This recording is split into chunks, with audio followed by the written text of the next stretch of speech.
Apreciados amigos oyentes y también hermanos en Cristo Jesús, voy a leer las Escrituras en el Evangelio según Lucas, el capítulo 12, y voy a leer a partir del versículo 13. Dice así: Le dijo uno de la multitud: Maestro, di a mi hermano que parta conmigo la herencia. Mas él le dijo: Hombre, ¿quién me ha puesto sobre vosotros como juez o partidor? Y les dijo: Mirad y guardaos de toda avaricia, porque la vida del hombre no consiste en la abundancia de los bienes que posee. También les refirió una parábola diciendo: La heredad de un hombre rico había producido mucho. Y él pensaba dentro de sí, diciendo: ¿Qué haré? Porque no tengo dónde guardar mis frutos. Y dijo: Esto haré: derribaré mis graneros y los edificaré mayores, y allí guardaré todos mis frutos y mis bienes. Y diré a mi alma: Alma, muchos bienes tienes guardados para muchos años. Repósate, come, bebe, regocíjate. Pero Dios le dijo: Necio, esta noche vienen a pedirte tu alma, y lo que has provisto, ¿de quién será? Así es el que hace para sí tesoro y no es rico para con Dios. Dijo luego a sus discípulos: Por tanto os digo, no os afanéis por vuestra vida, qué comeréis, ni por el cuerpo qué vestiréis. La vida es más que la comida, y el cuerpo más que el vestido. Considerad los cuervos que ni siembran ni siegan, que ni tienen despensa ni granero, y Dios los alimenta. ¿No valéis vosotros mucho más que las aves? Nuestro Dios añada su bendición a su buena palabra. Aquí tenemos una parábola muy grande, muy hermosa, sobre el rico insensato. Decía el rey Salomón en Proverbios, el capítulo 22, versículo 1, de más estima es el bien, es el buen nombre que las muchas riquezas, y la buena fama más que la plata y el oro. Esta porción de las Escrituras que leímos en el Evangelio de Lucas trae solemnes advertencias. Primero, contra la avaricia. La avaricia que conduce al hombre a dedicarse exclusivamente al logro de riquezas terrenales y pasajeras en desmedro de las verdaderas riquezas que son celestiales y eternas. Segundo, otra solemne advertencia es contra el pecado de la indulgencia egoísta, que malgasta los bienes en placer puramente personal. En tercer lugar, es una advertencia contra la presunción. La presunción que cuenta con muchos años de vida por delante, sin tomar en cuenta que Dios puede troncharla cualquier día. En esta parábola que el Señor planteó del rico insensato, tenemos a un hombre, en primer lugar, prosperando. Dice el versículo 16 que era rico y su heredad había producido mucho. No es malo prosperar. Ojo, no es malo prosperar. Sigamos. En segundo lugar, tenemos a un hombre pensando. Dice el versículo 17, él pensaba dentro de sí. ¿Quién no piensa? A veces pensamos y volamos muy alto con nuestros pensamientos. Y a veces nuestros pensamientos nos llevan también muy profundo al pesimismo. En tercer lugar, tenemos un hombre preguntando. Versículo 17, ¿qué haré? Dijo el hombre, se preguntaba, porque no tengo dónde guardar mis frutos. En cuarto lugar, tenemos un hombre proyectando. El verso 18 dice, esto haré, derribaré mis graneros y los edificaré mayores. Es bueno proyectar siempre y cuando, digamos, si el Señor lo permite, siempre y cuando creamos en lo más hondo de nuestro ser que todos nuestros proyectos están limitados a la soberana y divina voluntad de nuestro Dios. En quinto lugar, tenemos a un hombre presumiendo. ¿Por qué digo un hombre presumiendo? El versículo 19, él hablaba a su alma. Alma, muchos bienes tienes guardados para muchos años. Repósate, come, bebe. Un hombre presumiendo. En sexto lugar tenemos un hombre perdiendo. ¿Por qué? El verso 20 dice, necio, esta noche vienen a pedirte tu alma.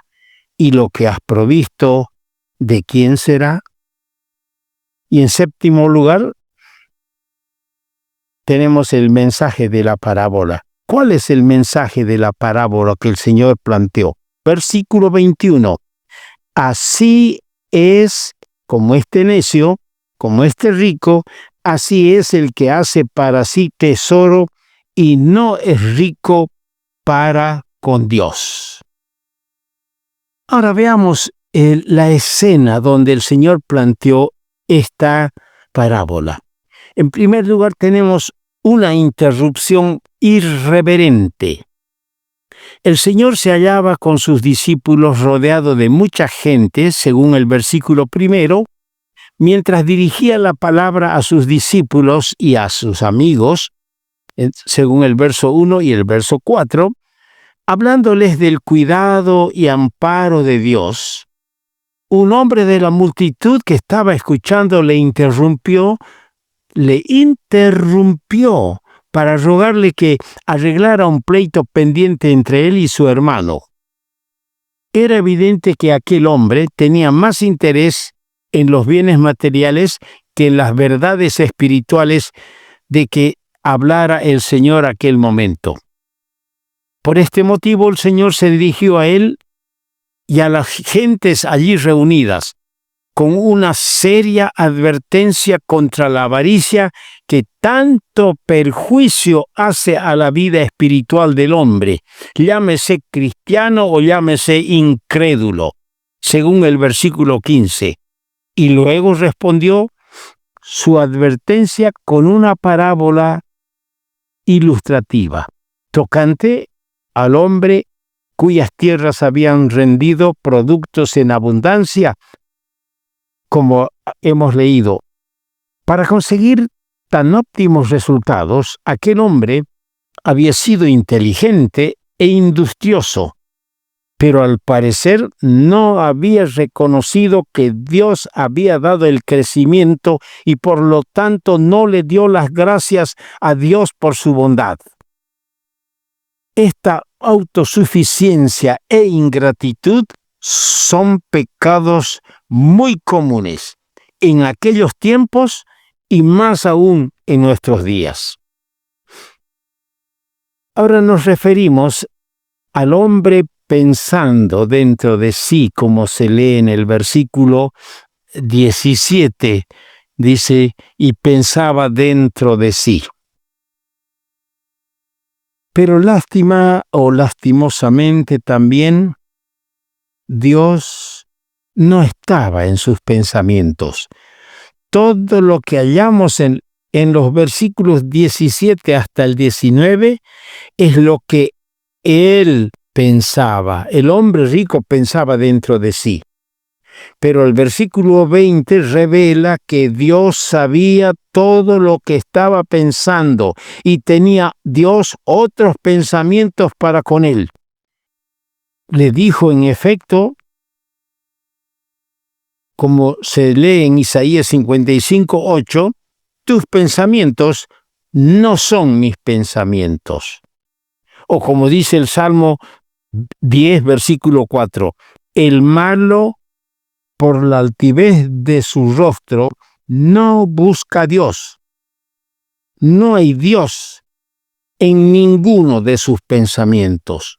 Ojalá que estos calificativos no hallen blanco en usted, amigo oyente, que no haya en su corazón altivez, que no haya en su corazón incredulidad, y que usted tenga presente siempre a Dios en todo momento. Ahora me refiero a la pregunta del hombre, del hombre rico. ¿Qué haré? Porque no tengo dónde guardar mis frutos. Y su contestación la dio él mismo. Esto haré, derribaré mis graneros y los edificaré mayores, y allí guardaré todos mis frutos y mis bienes. Sus palabras revelan la soberbia y la ceguera de un hombre materialista. Analícelo bien. Él hablaba de mis frutos, mis graneros, mis bienes y mi alma, sin tomar en cuenta que todo lo que tenía pertenecía a Dios, quien le había dado la inteligencia y la fuerza para cultivar sus terrenos, y por cuya operación secreta los frutos habían aparecido.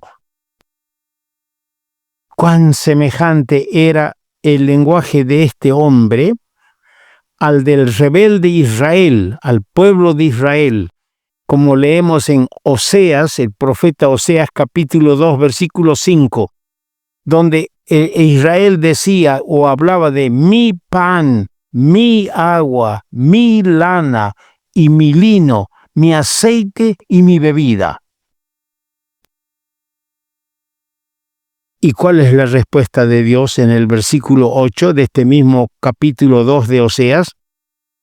A estas aseveraciones de egoísmo de Israel, Dios dijo: Israel no reconoció que yo le daba el trigo, el vino y el aceite. Por algo la palabra de Dios nos dice: sed agradecidos. Cuánta ingratitud hay en el corazón de los que conocemos a Dios, de los que nos llamamos cristianos. Cada día deberíamos darle gracias al Señor por la vida, por la medida de salud, por lo que nos da cada día para alimentarnos. Darle gracias por su infinita gracia que nos halló y nos recibió a misericordia siendo aún miserables pecadores. Hay que ser agradecidos con el Señor. El hombre dijo: para muchos años. Así le dijo a su alma. Este hombre creía que la muerte se hallaba lejos todavía, así como suelen creer los hombres y aún los niños, ¿no es cierto? Creen que no van a morir nunca, los jóvenes. El hombre rico cayó en el error de no buscar la voluntad de Dios tocante a sus proyectos. Cristiano, haz proyectos. Y si eres buen proyectista, pero somete esos proyectos a la voluntad y a la dirección de Dios.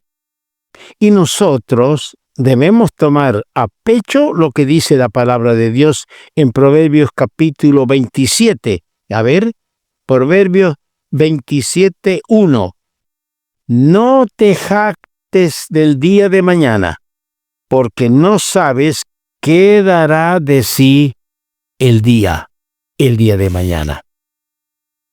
Y por último, tenemos aquí la intervención de la muerte. La intervención de la muerte puso fin a todos los planes y placeres del hombre rico. Cuán incierta es la vida. Amigo, la vida es un vapor. La vida es una neblina que aparece por un rato y luego desaparece. A cada persona se le dirán tarde o temprano: las palabras esta noche vienen a pedirte tu alma. Si Dios nos concede prosperidad y riquezas, aprendamos a utilizarlas en bien también de otros y, por sobre todo, para la gloria de Dios. Entonces seremos ricos para con Dios. Que Dios nos ayude a vivir de tal modo que cuando llegare el día de nuestra muerte no tenga que decirnos necio, sino más bien estas palabras que registra Mateo capítulo 25, versículo 21. Bien, buen siervo y fiel, sobre poco has sido fiel, sobre mucho te pondré. Entra en el gozo de tu Señor. Quiera nuestro Dios traer luz a los corazones de quienes escuchan este mensaje.